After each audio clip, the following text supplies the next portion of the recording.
petunjuk dan arahan dari Bapak Bupati Barito Utara dan Bapak Wakil Bupati Barito Utara, maka adapun berbagai kegiatannya sudah dijelaskan Bapak Wagub. Pada sisi lain bahwa intinya bahwa yang kita tangani itu dari aspek penanganan jadwal. Kemudian dari sisi sinergisitas komando gerakan, kita bersama-sama Pemda, bersama-sama kecamatan, bersama-sama TNI Polri juga sudah bergerak melalui posko gugus tugas kabupaten. Mulai bergerak hari ini sesuai dengan jadwal yang ditentukan. Kemudian posko Kanbui sudah di atas 10.000 lebih memeriksa orang. Akhirnya kemana? Kita share ke lokasi itu, ke kecamatan, kades untuk dimonitor. Jadi yang terpantau di Kanbui, misalnya dari Jakarta, terus ke Banjarmasin misalnya ya, terus ke Muara Tebeh, misalnya tujuannya ke Luwe. Nah ini segera hari itu juga langsung kita share ke Camat Lahir Barat, ya, ke Kades Luwe untuk dipantau namanya ini, ya, fotokopi KTP-nya ini di Sumatera. Begitu tugas harian kita untuk memantau yang datang dari daerah. Demikian pula yang suhu tubuhnya pelan, berkoordinasi dengan para pihak sudah bisa teratasi. Misalnya APD, kekurangan APD alhamdulillah sekarang sudah bisa teratasi oleh kerjasama yang baik. Ada bantuan juga dari pemerintah pusat yang disampaikan ke provinsi sampai ke kita untuk melengkapi. Sementara itu belum lengkap, kita upaya mandiri nih. Dari BPBD bergerak mencari, dari Pak Bupati juga bergerak mencari, kemudian rumah sakit Diskes. Nah, sehingga tentu mempersiapkan penanganan dampak sosial masyarakat, ya, terutama masyarakat yang miskin. Nah ini kita melakukan persiapan untuk pengadaan pembelian beras untuk dibantu kepada masyarakat miskin, kemudian gratis PDAM, ya, bagi masyarakat yang tidak mampu, ya. Nah kemudian pemerintah pusat sudah menggratiskan listrik yang 450 900 bagi yang memang bukan mampu. Itu sudah, itu kebijakan nasional. Kebijakan daerah kita adalah PDAM gratis 1 bulan ini dulu, nanti kita evaluasi bulan depan dan bulan depannya dievaluasi. Nah kemudian kebijakan bantuan beras kerjasama dengan Dolo kita nanti kita beli untuk masyarakat itu. Dan ini juga kita kaji untuk 3 bulan ke depan beras ini. Di samping itu kami juga sudah mempersiapkan surat nih, mudah-mudahan hari ini bisa dikirim agar kepala-kepala desa memperdomani surat edaran dan APD sesuai petunjuk terkait dengan penanganan COVID. Ya, jadi bukan hanya pemerintah daerah yang membiayai itu, tetapi juga desa bisa menggunakan dana APD dan APD mengacu kepada petunjuk dari Kementerian Desa. Ya, nah dengan demikian kita berbagi tugas. Ya, pada lini terdepan termasuk posko-posko desa. Ya, posko-posko desa kami harapkan bisa dibiayai melalui dana desa. Nah kemudian efek sosial lainnya bahwa kita juga melakukan himbauan bagaimana pola yang lebih efektif untuk menjaga kesehatan masyarakat. Misalnya mematuhi isolasi di rumah masing-masing. Nah sehingga kita melakukan gerakan-gerakan mengawasi masyarakat yang berpergian keluar rumah. Ini betul-betul diawasi. Lebih-lebih mereka yang sudah tercatat statusnya PDP, yaitu diawasi lebih ketat sehingga tidak menjadi permasalahan di kemudian hari. Kalau misalnya mudah-mudahan menjadi, mudah-mudahan tidak ya. Kalau misalnya nantinya tiba-tiba jadi positif, ini betul-betul sulit. Jadi mulai dari status PDP, mulai isolasi mandirinya harus diawasi secara ketat. Nah peran mengawasi 1x24 jam mereka kan sulit. Nah inilah diperlukan kerjasama kita semua, termasuk masyarakat, termasuk RT setempat, bagaimana bisa mensupport semangat yang bersangkutan untuk bisa isolasi mandiri. Sehingga dia isolasi mandiri itu sangat membantu masyarakat, sangat membantu pemerintah, ya kan, untuk mengisolir supaya tidak menyebar luasnya orang COVID ini. Nah, kemudian di tim anggaran kami juga selalu rapat setiap hari, ya. sampai sore terus ya, mencari aturan-aturan sesuai dengan rujukan dari Kementerian Keuangan, Kementerian Dalam Negeri, atau juga Kementerian Teknis lainnya juga selalu mencari sumber dana untuk bisa membiayai COVID ini sesuai dengan ketentuan yang berlaku. Ya. Kita selalu melakukan pergeseran anggaran, program-program yang ditunda untuk membiayai berbagai kebutuhan. Kita lakukan seefisien dan seefektif mungkin, tapi tetap sesuai dengan ketentuan karena kehati-hatian yang tinggi di tim anggaran.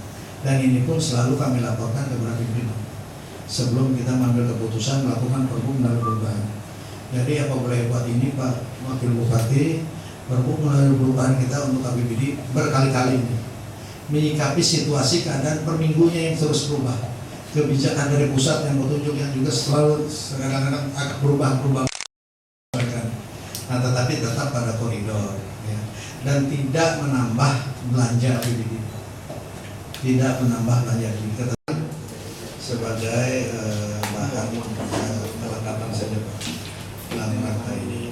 Sekali lagi kami harapkan dukungan semuanya, pemerintah daerah, TNI Polri yang sudah terbina jaring dengan baik selama ini bisa terus meningkat, apalagi posko kebersamaan di kabupaten ada. Kemudian dukungan masyarakat semua, lebih utamanya dunia pers yang memberitakan ini sangat mempengaruhi masyarakat supaya masyarakat ini, kata Pak Bupati itu enjoy, happy, tidak panik, tetapi tetap waspada, check up di mana misalnya. Sebab kadang-kadang orang yang sehat pun bisa saja ternyata positif, bisa saja. Jadi kalau memang mau cek seperti itu, silakan datang ke rumah sakit. Ya, saya kira begitu, atau puskesmas terdekat. Saya kira itu demikian. Terima kasih. Mohon maaf. Assalamualaikum warahmatullahi wabarakatuh. Hanya untuk mempertegas lagi seperti yang disampaikan oleh juru bicara gugus tugas tadi, bahwa ODP 26 dan PDP 10. Tapi PDP 10 ini dikurangi 4 yang negatif menjadi 6. Nah, apakah yang 6 ini sudah termasuk klaster Goa?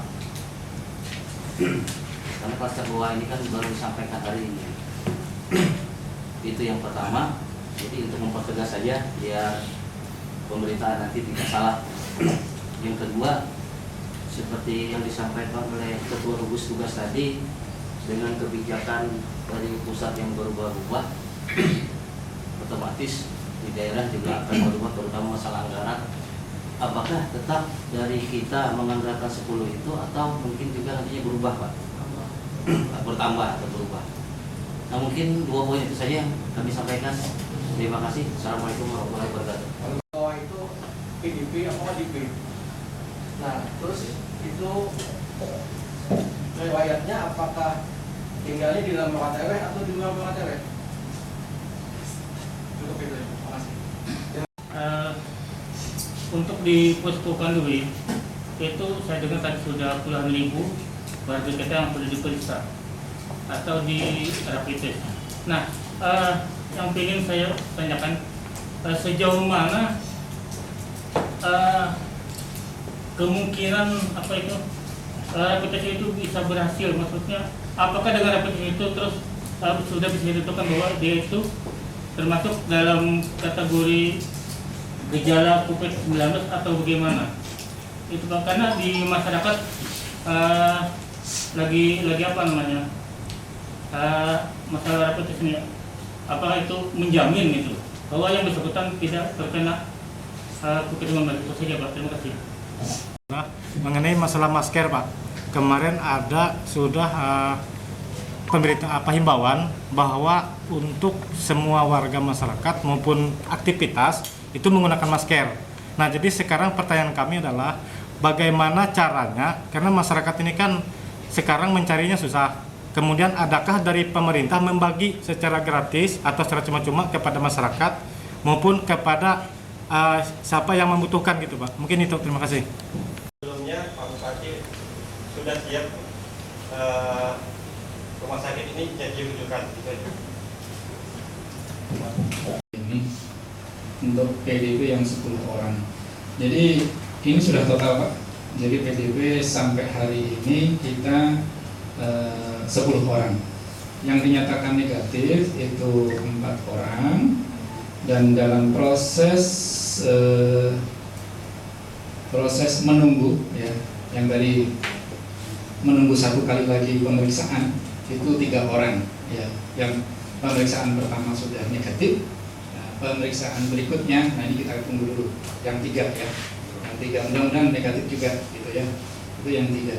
Nah yang 3 terakhir ya, itu yang klaster bawah, itu kita masukkan ke PDP ya, masukkan ke PDP. Ini langsung menjawab dari Pak Setiadi tadi, untuk klaster bawah itu masuk PDP Pak ya.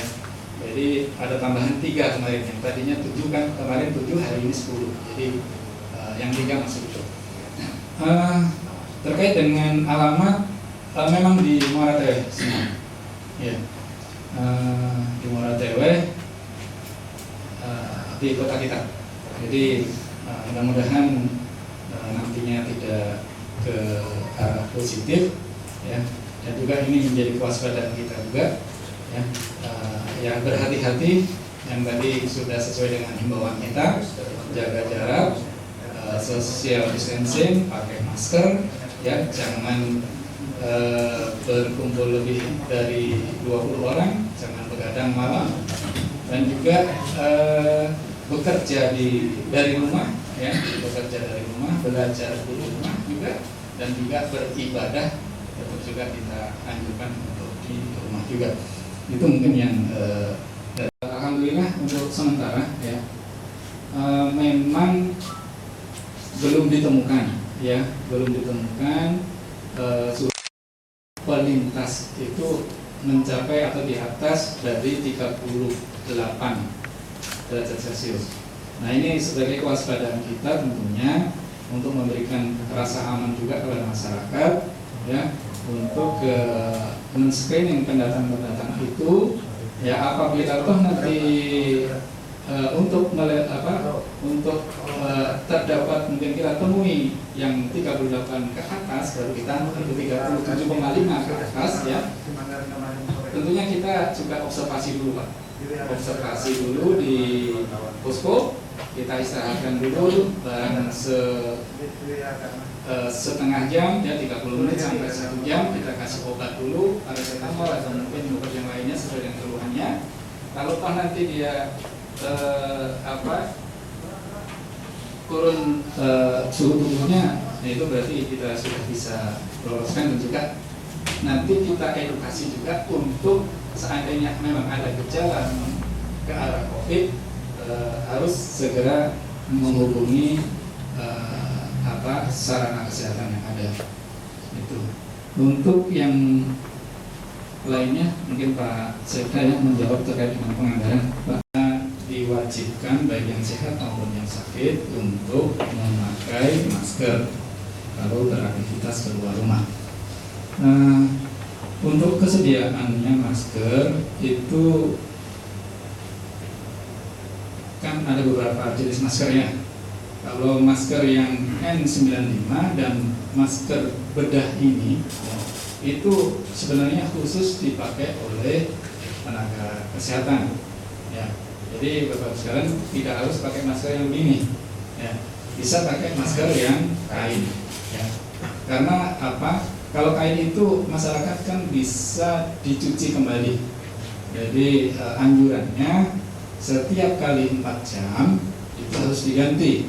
Jadi dalam 1 hari minimal harus berganti ya 3 atau 4 kali masker gitu ya. Jadi utamanya berarti bisa dicuci lagi ya, bisa dicuci lagi. Itu untuk menghemat masker dan menghemat biaya mungkin ya gitu. Untuk pembagian masker itu memang ada spot-spot tertentu Pak ya. Jadi tidak juga harus kami menyediakan masker kepada masyarakat. Jadi ada mungkin beberapa yang mungkin relawan, oke lah itu kita bantu. Jadi kalau untuk ke masyarakat kayak mungkin waktu musim kabut, itu rasanya untuk hari ini kita ada anggarannya, tetapi barangnya yang nggak ada. Nah ini yang makanya kita upayakan untuk disarankan kepada masyarakat itu memakai masker yang dari kain. Berikutnya terkait di rumah sakit kita, ini sesuai dengan juga kesepakatan dari video conference antara Bapak Gubernur dan jajarannya dan juga dengan Bapak Bupati dan jajarannya di seluruh Kalimantan Tengah. Pasien PDP itu menjadi tanggung jawab provinsi. Jadi semua pasien-pasien PDP itu menjadi tanggung jawab provinsi. Nah nanti toh kalau kita sudah istilahnya seandainya mungkin kita di sana sudah penuh, nah kita yang sebagai satelit itu di Moate yang tadinya mungkin ditunjuk sebagai rumah sakit rujukan Das Barito, nah itu bisa kita tetap menyiapkan rumah sakit kita untuk sebagai rumah sakit rujukan di Das Barito.